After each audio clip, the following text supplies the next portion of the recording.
우리는 마가복음 10장에 왔습니다. 마가복음에서 10장이 중요한 이유는 두 가지입니다. 첫째는 예수님의 사역이 유대에서 시작했다는 겁니다. 9장까지가 갈릴리 사역이었다면 10장은 유대 지역의 사역이 시작됐습니다. 그래서 1절에 보면 예수께서 거기서 떠나 유대 지역과 요단강 건너편으로 가셨다고 나옵니다. 여기서 거기를 떠났다는 말은 가버나움을 의미합니다. 그래서 예수님 가버나움에서 일어나셔서 이제는 요단강 건너편이 어디냐는 학자들의 논란이 있지만 중요한 포인트는 예수님이 유다 지역에 오셨다는 겁니다. 그래서 유다의 지역에서 사역을 시작하셨다. 그것이 중요한 포인트입니다. 성경학자인 알프레드 에더즈 하임이라는 사람은 갈릴리와 유대를 비교하면서 이런 말을 했습니다. 갈릴리가 이스라엘의 바깥마당이었다면 유대는 내부의 성소와 같다. 갈릴리의 풍요로움에 비하면 유다의 풍경은 상대적으로 메말라 산은 헐벗고 바위 투성이지만 유대는 이스라엘의 낭만과 정신이 가득한 곳이었다라고 얘기했습니다. 갈릴리가 바깥 동네였다면, 마당이었다면 유다는 안 동네고, 갈릴리가 풍요롭고 물이 있는 지역이라면 유대는 산이 있고 헐벗었지만 이스라엘의 정신은 어디에 있느냐? 유대에 있다. 이렇게 얘기했습니다. 유대가 이렇게 스스로 자랑스러운 이유가 뭔가? 그것은 유대 안에 예루살렘 성이 있었기 때문입니다. 두 번째는 예수님의 목적지가 예루살렘이라는 것이 분명하게 밝혀진 장이 10장입니다.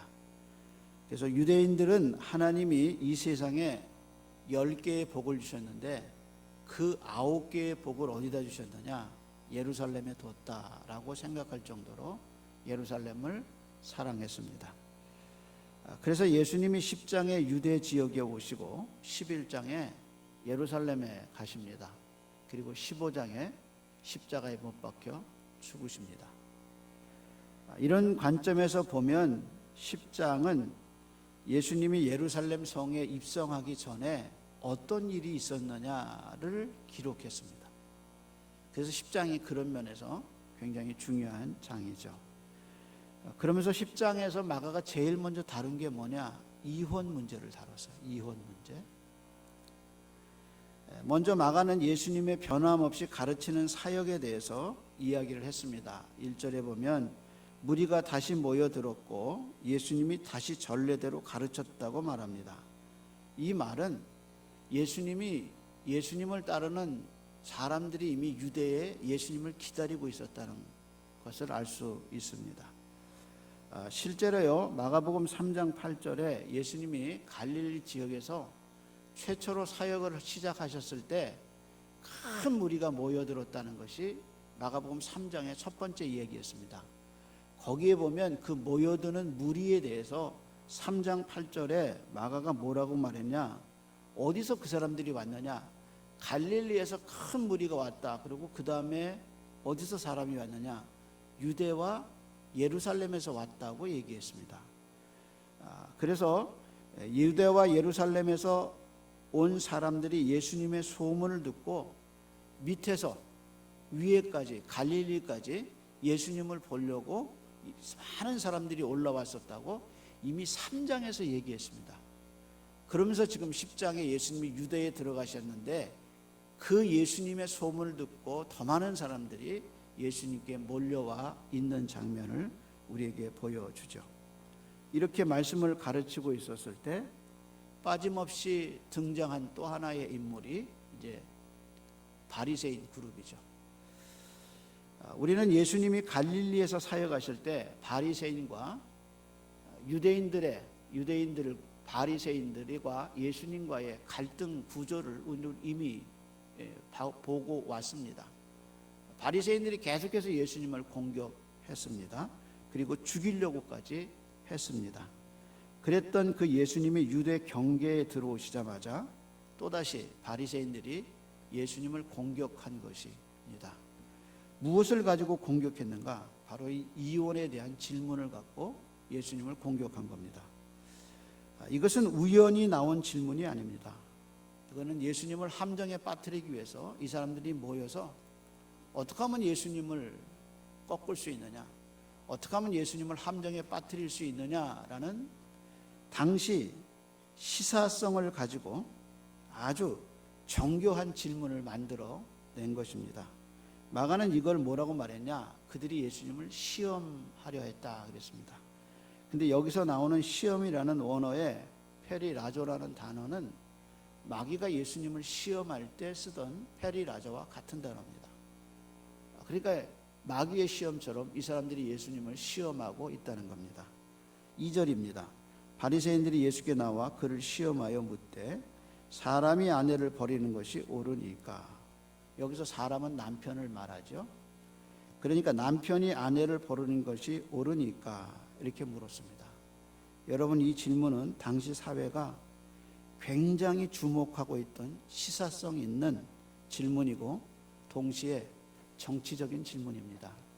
왜냐하면 헤롯 대왕이 자기 동생 빌립의 아내 헤로디아와 결혼하기 위해서 아내와 이혼했기 때문입니다. 지금 그 질문을 예수님에게 하고 있는 겁니다. 따라서 바리새인들이 이 질문을 하는 이유는 세례 요한에게 있습니다. 왜냐하면 세례 요한이 이 두 사람의 결혼을 공개적으로 비판했다가 목숨을 잃었잖아요. 헤로디아가 목 빼서 주십시오. 그래서 헤로디아의 청으로 헤롯 왕이 그 목을 베서 줬잖아요. 그러니까 지금 바리새인들이 하는 이 질문하는 이유가 뭐냐? 예수님을 함정에 빠뜨리기 위함입니다. 자, 예수님은 이 함정을 어떻게 피하셨을까? 그때 예수님이 다시 질문하십니다. 4절입니다. 이르시되 모세가 너희에게 어떻게 명하였느냐? 그때 대답이 이혼 증서가 나옵니다. 모세는 약혼 이혼 증서를 써주어 버리기를 허락하였습니다 라고 대답했습니다. 여러분, 이 질문은 신명기 24장에서 나온 말입니다. 신명기 24장에 가면 그 큰 24장의 타이틀이 뭐냐? 이혼과 재혼입니다. 그래서 신명기 24장 1절에 보면 사람이 아내를 맞이하여 데려온 후에 그에게 수치되는 일이 있음을 발견하고 그를 기뻐하지 아니하면 이혼 증서를 써서 그의 손에 주어 그를 자기 집으로 내보내라 라고 얘기했습니다. 근데 여기서 문제가 되는 것은 뭐냐면 수치되는 일이 뭐냐? 그게 문제예요. 그러니까 아내를 데려왔는데 수치되는 일이 발견되면 이혼 증서를 써서 집으로 보내라. 이제 이것이 이제 이혼의 얘기고요. 그 다음에 2절 3절에 가면 24장 2절 3절에 가면 그 이혼 증서를 받고 여자가 어떻게 결혼할 거냐 하는 재혼의 문제가 신명기 24장에 기록되어 있습니다. 근데 문제는 여기서 말하는 수치되는 일이 뭐냐? 그걸 이해하셔야 돼요. 그러니까 여러분이 지금 예수님의 이 대답을 이해하시려면 신명기 24장의 배경을 이해하셔야 예수님의 말에 정확한 의도를 알 수 있는 겁니다. 여기서 수치되는 일이 뭐냐에 대해서 당시 학파가 둘로 나뉘어졌습니다. 하나는 이걸 엄격하게 성적인 간음으로 정의한 샴마이 학파라고 있습니다. 이 샴마이 학파는 이 경우 수치되는 일이 뭐냐? 여자가 다른 남자를 만나서 간음을 행했을 경우다라고 아주 성적으로 한정을 시켰습니다. 그것도 여자가 간음했다는 명확한 증거가 있어야 이혼이 가능하고 그 경우에만 이혼 증서를 쓰고 남자는 여자를 보낼 수 있다. 그렇게 샴마이 학파는 완전히 그렇게 규정을 했습니다. 그런데 문제는 힐렐 학파입니다. 이 힐렐 학파는 수치되는 일을 넓게 적용했습니다.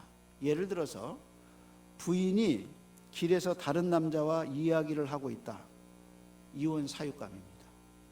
아니면 집안에서 남편에게 소리를 질렀는데 그 소리를 지른다는 개념이 어디까지냐? 옆집 사람이 들을 정도로 소리를 질렀다. 그러면 그 수치되는 일이라 여자와 이혼할 수 있었습니다. 심지어는 설거지를 안 해서 그릇에 더러운 것이 묻혀 있는 상태로 있으면 수치돼서 이혼의 사유가 됐습니다. 그걸 이혼의 사유로 본 겁니다. 그러니까 힐렐학파를 따르면 철저하게 이혼의 주도권이 남자에게 있습니다. 그러니 죄성을 가진 남자가 샴마이 학파를 따르겠어요? 힐렐학파를 따르겠어요? 힐렐을 따르겠죠. 그래서 힐렐학파를 따르는 사람들이 많았어요. 실제로 느헤미야 시대에 유대인 남자들이 이방 여자와 결혼하기 위해서 힐렐학파의 학설을 따라서 부인을 집에서 내보냈습니다. 그리고 이방 여자들을 자기 집으로 데려와서 사는 일들이 있었고, 그것이 당시 사회에 큰 이슈가 돼서 느헤미야가 다시 돌아와서 개혁을 하는 장면을 우리는 느헤미야서에서 배울 수 있었습니다. 모세의 이혼 증서는 이런 남성 중심의 이혼을 막기 위해서 모세가 제정한, 그래서 예수님이 너희의 완악함 때문에 모세가 이것을 제정했다, 그렇게 얘기하신 겁니다. 그렇다면 여기까지 이제 모세의 견해고, 그렇다면 예수님의 견해는 뭐냐? 이혼에 대한 예수님의 견해는 무엇이냐? 여러분은 예수님이 2개의 성경 구절을 인용하셨다는 것을 기억하셔야 합니다. 그런데 여기서 우리는 예수님이 이혼에 대한 예수님의 견해가 무엇이냐를 묻기 전에 이 교훈을 예수님이 누구에게 줬느냐부터 물어야 합니다. 그러니까 예수님이 창세기 1장 27절과 창세기 2장의 성경, 구약 성경을 가지고 이 문제에 자기의 의견을 얘기하셨는데, 그 내용이 무엇이냐를 묻기 전에 우리가 물어야 할 질문은 이것을 예수님이 누구에게 말씀하셨느냐를 먼저 물어야 합니다. 예를 들어서 이런 겁니다. 십계명이 인류에게 준 보편적인 개념이냐, 아니면 구원받은 백성에게 준 특정한 개념이냐 할 때, 십계명은 인류에게 준 보편적인 계명이 아닙니다.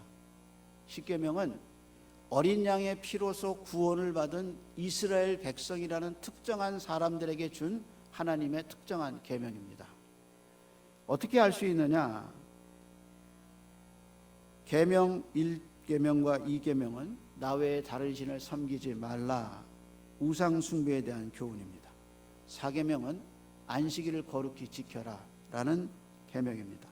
더 정확히 말해서 하나님은 이걸 자기 백성에게 주셨습니다. 구원받지 않은 사람들에게는 아무 소용없는 계명입니다. 그래서 십계명은 보편적인 인류를 향한 계명이 아니라 당신의 피로, 어린 양의 피로 구원받은 특정한 이스라엘 구원받은 백성에게 주신 교훈입니다. 바로 이 관점에서 예수님이 이 이혼에 대한 교훈을 하셨을 때 이 교훈이 세상 모든 사람에게 적용되는 거냐? 아닙니다. 여기서 지금 예수님이 말씀하시는 창세기 1장과 2장에 나오는 결혼에 대한 계명은 모든 사람에게 준 보편적인 계명이냐, 아니면 당신의 제자들에게 제자도에 해당되는 개념이냐 할 때 전자가 아니라 후자입니다. 모든 인류에게 주신 계명이 아니라 당신의 길을 따라가는, 다시 말해 그리스도의 피로 구원받은 백성들에게, 자신의 길을 따라오는 자신의 백성들에게 준 계명이 바로 이 이혼에 대한 계명입니다. 이 결혼과 이혼에 대한 계명은 당신의 제자에게 주신 계명입니다. 우선 이 말씀은 하나님의 창조를 믿는 사람들에게 가능한 거예요. 왜냐하면 창세기 1장을 인용하시면서 1장 17절에 하나님이 남자와 여자로 창조하셨다는 사실이 믿어지는 사람에게 주는 교훈이란 말이에요. 하나님이 아담을 만드시죠. 그것도 완벽한 남자로 만드셨어요. 그런데 하나님 보시기에 이 남자에게 딱 한 가지 부족한 것이 있었어요. 완벽한데 부족해요. 그게 뭐냐? 이 남자가 혼자 있다는 거예요. 그래서 하나님 보시기에 좋지 않아서 그래서 이불을 만드셨는데, 그 이불을 어디서 만들었느냐? 그것은 아담의 몸에서 만드셨어요. 그리고 그 몸에 갈비뼈를 뽑아서 그 갈비로 아담의 평생 같이 살아갈 이브를 만드셨어요. 그러니까 이 사실이 믿는 사람에만 이 교훈이 적용되는 거지, 이게 이 창조를 믿지 않는데 어떻게 결혼에 대한 이야기가 이 사람들에게 해당되냐 그 말이에요. 마틴 로이드 존슨은 이 부분에 하나님이 아담을 재우시고 이브를 만드신 이 장면에서 예수님의 십자가 사건과 연결해서 말했어요. 예수님의 십자가 사건을 이야기하면서 이렇게 얘기했어요. 교회가 어디서 왔느냐? 참 놀라운 비유죠. 교회가 어디서 왔느냐? 바로 예수님이 창을 받고 그 몸에서 피와 물을 흘리셨을 때, 그때 구원받은 공동체가, 예수의 공동체가 예수의 몸에서 피와 물을 흘렸을 때 그 옆구리에서 구원받은 하나님의 공동체가 나왔다는 거예요. 그러면서 이 말이 맞느냐? 맞죠. 왜냐하면 사도 바울이 그리스도가 교회를 위해 죽으신 십자가 사건을 말하면서 남편이 아내를 위해서 죽는 이야기를 에베소서에서 5장에서 하고 있다는 거예요. 그러면서 아내를 위해서 남편이 죽어야 하는 결혼의 언약과 예수님이 십자가에서 죽으셔서 자신의 공동체를 자기의 몸에서 낸 이 두 사건을 같이 비교하고 있다는 거예요. 결혼은 언약입니다. 교회가 언약이듯이 결혼도 언약입니다. 그래서 그 언약을 잘 표현한 단어가 뭐냐? 한 몸이에요, 한 몸. 그래서 창세기 2장 24절에 남자가 부모를 떠나 그 아내와 합하여 둘이 한 몸을 이룰지니라 하고 이 말씀을 인용한 것입니다. 그러면서 맨 마지막에 하신 말씀이 뭐냐? 그러므로 하나님이 짝지어 주신 것을 사람이 나누지 못할 것이니라 얘기했어요. 이걸 보면 예수님은 이혼을 허락하지 않았어요. 누구에게? 예수의 공동체에 있는 제자들에게 이혼을 허락하지 않았어요. 단 하나 예외가 있다면 그것은 마가복음 5장 32절의 음행입니다. 이렇게 얘기하셨습니다. 나는 너에게 이르노니 음행한 이유 연고 없이 아내를 버리지 말라라고 말씀하셨습니다. 그러니까 이 음행 외에는 이혼이 안 된다. 마치 힐렐 학파가 아니라 샴마이 학파의 의견을 들어주신 것 같이 얘기하셨죠. 우리의 현실적인 고민은 여기서 시작됩니다. 사실 우리 주변에 이혼할 수밖에 없어 보이는 현실적인 이유를 가진 분들이 많습니다. 또 이혼의 아픔을 그대로 가지고 힘들게 극복하는 가족들도 있습니다.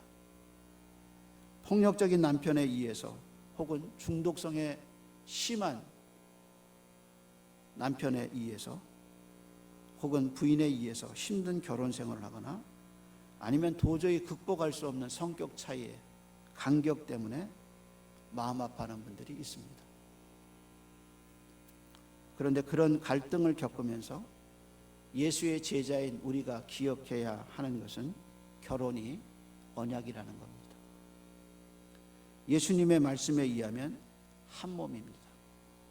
그래서 그 사람의 약점이 내 약점이고 그 사람의 아픔이 내 아픔일 수 있다는 겁니다. 어떻게 한 몸이 갈라집니까? 내 죄를 안고 예수님이 죽으신 그 사랑의 언약이 있다는 겁니다. 그래서 마틴 로이드 존슨은 한 몸에 대해서 이렇게 말했습니다. 그것이 바로 비밀의 진수입니다. 그것이 바로 비밀의 진수입니다. 우리는 결코 이 연합을 잊어서는 안 됩니다. 이 일체성, 한 육체의 사상을 잊지 마십시오. 만약에 우리가 하나님의 창조를 믿는다면, 그래서 아담이 이브라는 몸과 한 몸이라는 사실을 믿는다면 어떻게 갈라질 수가 있겠는가? 한 몸이. 그래서 영어 성경에도 himself, 어떻게 그가 그를 죽일 수 있는가? 어떻게 그가 나눠질 수 있는가? 라고 얘기했습니다. 그러면서 이 문제는 공개 석상에서 비공개 석상으로 옮겨집니다. 다시 말해서 제자들이 집에서, 예수님이 공개적이 아니라 집에서 예수님에게 묻습니다. 그 말씀이 무슨 말씀입니까? 물었습니다. 그러니까 11절 12절에 바리새인들에게 물었던 질문에 대한 대답을 예수님이 제자들에게만 하셨습니다. 뭐라고 말씀하셨냐? 누구든지 그 아내를 버리고 다른 데 장가드는 자는 본처에게 간음을 행함이라. 여기서 누구든지가 누군가? 헤롯 왕입니다. 헤롯 왕을 의미할 가능성이 많죠. 그리고 12절에 아내가 남편을 버리고 다른 데 시집가면 간음을 행함이라 라는 말 속에서 이 누구든지는 빌립을 버렸던 헤로디아일 가능성이 많죠. 다시 말해서 예수님은 그 두 사람의 사회적으로 널리 알려져 있고 권력을 갖고 뭐든지 휘두를 수 있는 이 두 사람의 결혼을 간음이라고 얘기하신 겁니다. 그들은 간음자다. 이것이 예수님의 평가입니다. 여러분, 결혼 생활은 쉽지 않습니다. 살아보니까 쉽지 않습니다. 저도 위험한 발언을 하고 있죠. 결혼 쉬워도 결혼 생활은 쉽지 않다는 말이 있듯이 결혼 생활은 쉽지 않습니다. 그러나 그것은 언약입니다. 살을 깨져야 할 이유가 많아 보이지만 깨져야 할 이유보다 근본적으로 지켜야 할 근본적인 이유가 있는데 그것은 언약 때문입니다. 그리스도가 완벽하시지만 완벽하신 그리스도가 교회를 필요로 하시다. 아담이 완벽해 보였지만 아담을 주셨듯이 바로 하나님이 짝지어 주신 겁니다. 깨져야 할 이유보다 같이 있어야 할 확실한 근거가 있는 겁니다. 따라서 결혼은 언약입니다. 당신이 창조를 믿고 그리스도의 공동체의 한 몸이라면 깨져야 할 이유보다 살아야 할 이유를 찾아가야 할 것입니다. 기도하겠습니다.